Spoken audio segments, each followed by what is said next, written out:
أعوذ بالله من الشيطان الرجيم بسم الله الرحمن الرحيم زما انتهائی قابل قدر ملی رہبر مشر آفتاب احمد خان شیرپاو صاحب سکندر حیات شیرپاو صاحب داغیو سره نو راغلی زمونږ صوبایي کابینه داغیو غړي مشران ټول چې څومره دلته نور زمونږ په دې پنډال کې مشران ناستي ټولو ته په دې خپل دایرې ته پر اتک باندې هرکلی ویم ستړي مه شي ویم خپل ملي مشر رهبر ته د دې نه وړاندې زه په دې پنډال کې ناست چې زما د تحصیل دینځای کم خلک راغلی دی د باډوان تری باګټ سواتو بانډه لیکو زمونږ د چکدره دربار خادکزی چکدره شاملی ازبند خانپور کیتیاړی تازهګرام باروړی ګجرآباد چټپټ دینا الهوره موړه ترنو جبه شاملی د کم ځای نه چې کم مشران راغلي دي زه به معافي غواړم چې زه د هر یو نوم نشم اخیستی ځکه چې ټایم هم کم دی ګرمي هم ده مشران ناست دي زمونږ مشر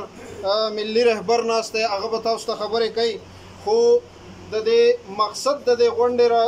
دا دی چې زمونږ کم آفتاب احمد خان شیرپاو نن تاسو ته ناست دی ستاسو په دې منځ کې زمونږ په تحصیل دینځای کې الحمدلله دا خبره د چا نه پټه نه ده دا ډیره واضحه ده چې دیو دوه ځله چیف منسټر پاتې دی دوه ځله دیو وفاقي وزیر پاتې دی خو دیو زمونږ په تحصیل دینځای کې کاغه د ایم پی ای په ترو ده کاغه د ایم ان ای په ترو ده نو الحمدلله دا زنن په فخر سره ویلی شم چې په تحصیل دینځای کې څومره ترقیاتي کارونه دي کاغه زمونږ د چکدرۍ د پل نه واخله د ګل آباد پل د پاسپورټ آفیس د نادرا آفیس د دې سره نور چې کم داسې غټ غټ پروجیکټونه دي نو الحمدلله زه نن هم دا په فخر سره ویم چې دا زمونږ ملي رهبر د شیرپاو خان په وخت کې شوي دي او دی د دغه داد وړ دی نن هم الحمدلله دا چې کم مخلوق ناست دی دلته نو په دې کې زما هغه غریب طبقه فکر خلک ناست دی چې کم وس هم دغه ستونزو سره مخ دي زه به خپل ملي مشر ته یو ځل بیا د دې ډایس نه دا خبره کوم چې ان شاء الله تعالی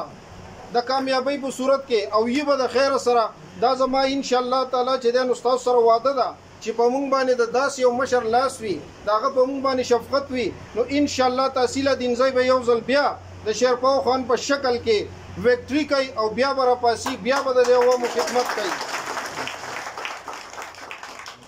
زمونږ چې څومره ستونزې دي هغه به ټایم ټو ټایم وخت په وخت باندې مونږ خپل ملي مشر ته ږدو او انشاءالله دی به مخ نه اړی هم په دغه وجه باندې ما د دې خپل غریب عوام سره د تېرې یوې میاشتې نه دا سلا مشوره وکړه دا مې ورسره چې دی نو جرګه م وکړه چې یاره د دې خپلو ستونزو دپاره مونږ ته یو داسې غریب یو داسې خادم په کار دی چې هغه مونږ ته د دې غریب طبقه فکر دپاره د دې خلکو دپاره هغه کارونه وکړي چې کم مخکې شوي دي یا په تحصیل دینځای کې د هغه په شکل کې وړاندې شوي دي نو مونږ د هغه سلا مشورې نه وروسته دا خپل خادم دا ملي مشر یو ځل بیا وستایو او مونږ زه په خپله باندې د خپل خاندان سره او د خپلو ملګرو سره یو ځل بیا په قومي وطن پارټۍ کې د شمولیت اعلان هم کوو